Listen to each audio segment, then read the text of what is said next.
Hi and welcome. My name is Corrie Thorne, and I am the founder creator of More Than Existing.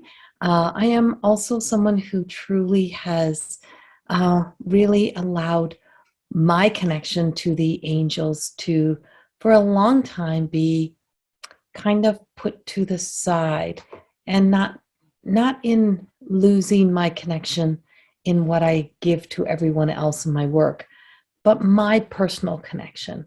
And a little while ago, I was asked by Lisa, who is also a huge part of More Than Existing, to sit down and truly record my experiences with the angels, to do some little to do a mini series on the angelic realm. And I have been weeks trying to make this fit, or allowing myself to be who I need to be. I recorded some of Archangel Michael, and I felt myself like slipping and falling out. So this is going to be a several class that you're going to get of the angelic realm. May not be information that you've even got from anywhere else, because it's a personal experience. And so I'm going to be speaking of personal experience with the angelic realm as a channel, as a mystic, as someone who spends a lot of time in the depths of being in some of the deepest energies and the deepest places, and knowing that there has to be a light in order for us to be able to go to that deep place, and to not to be afraid to face the greatest fears.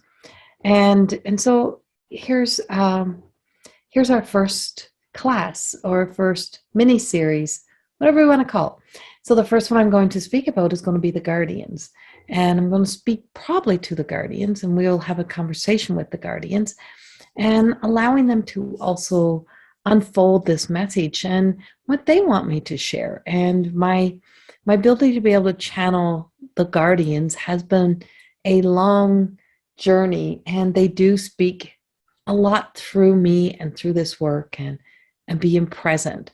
So when you think of guardian angels, and you think of these you think of these beings that come, and they're very human like, or human looking, with wings, and they're big, powerful, strong, and they come with you at birth.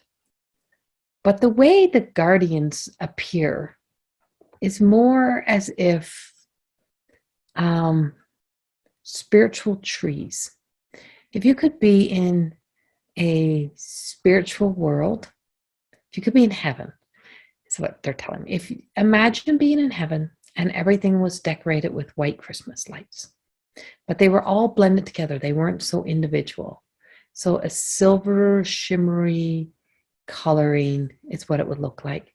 And they look like birch trees. The only way I can describe them to you is in my relationship with the guardians, is they look like birch trees. And when I see the trees of the earth, and I think, for Mother Earth, the trees are the stewards, and they keep the ground together. They lock everything together so it stays sturdy. They know how to work above and below the ground. They know how to be able to get to the depths of the darkness, and the importance of that underworld, as much as the importance of the middle world and the upper world. Well, guardians are the same way. Guardians work the same way. They are tall, they are big. They're often seen to me, in rows, along with having my guardian angels. But these are the council of the guardians. These are those guardians that come in, and they work with us and through us, and they help to keep our ground together. They help us bring our foundation together. And More Than Existing was created from a place of going into the depths of those darkness, and having to do the foundation work, and really truly dig up the foundation and start over, and recognizing that it wasn't the guardians that were originally creating that foundation. It was based on the foundation of my own fears, the conditioning, the programming, everything that we're taught to fear, everything we're told that we should be. And so it was in creating that and finding my way through that is recognizing that I was being so divinely guided by something larger than me. And as this guardians would come in, I would be talking and I would be speaking of, these guardians. What I didn't realize is that they were speaking through me. They're working through me. They're guiding through me. And the guardians do that with us. They work through us. They allow us to appear to be all of ourselves. But in times of when greatness is needed, when something that is greater than our own abilities or what we think we're possible of, the guardians step in and they help us to be able to strengthen that foundation, to create that sturdiness, but also then to be able to work with that higher self, but to be able to breathe in, like the trees are a part of that, of being able to keep their air purifiers, right? So they keep the air clean. Well, if we keep our space and our air clean within us, then we ultimately will live our healthiest of lives. Well, the guardians are that. They bring through that furnace cleaner, like when a furnace cleaner truck pulls up to your house and it comes in to clean the furnace.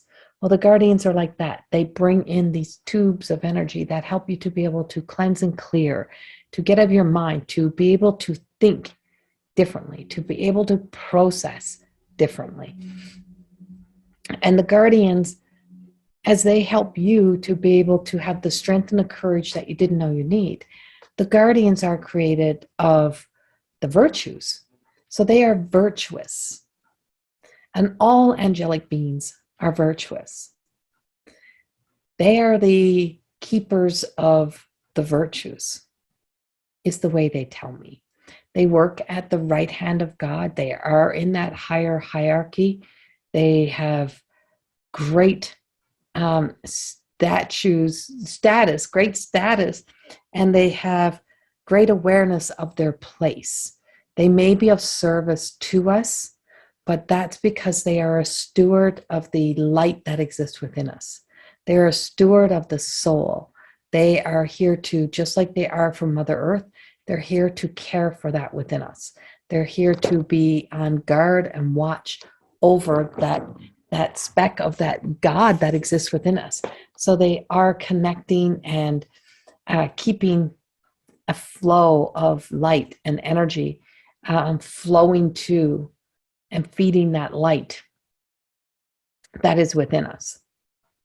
And so the guardians are not just there for when we're in, a serious situation like a car accident, or because, I often hear people say, well, where was our guardians if this had, excuse me, if this happened and that happened, where was the guardians? Why were the guardians not there?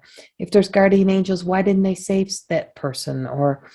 And in truth, somebody's journey through this human world and the length of time that the soul spends with that human has some sort of a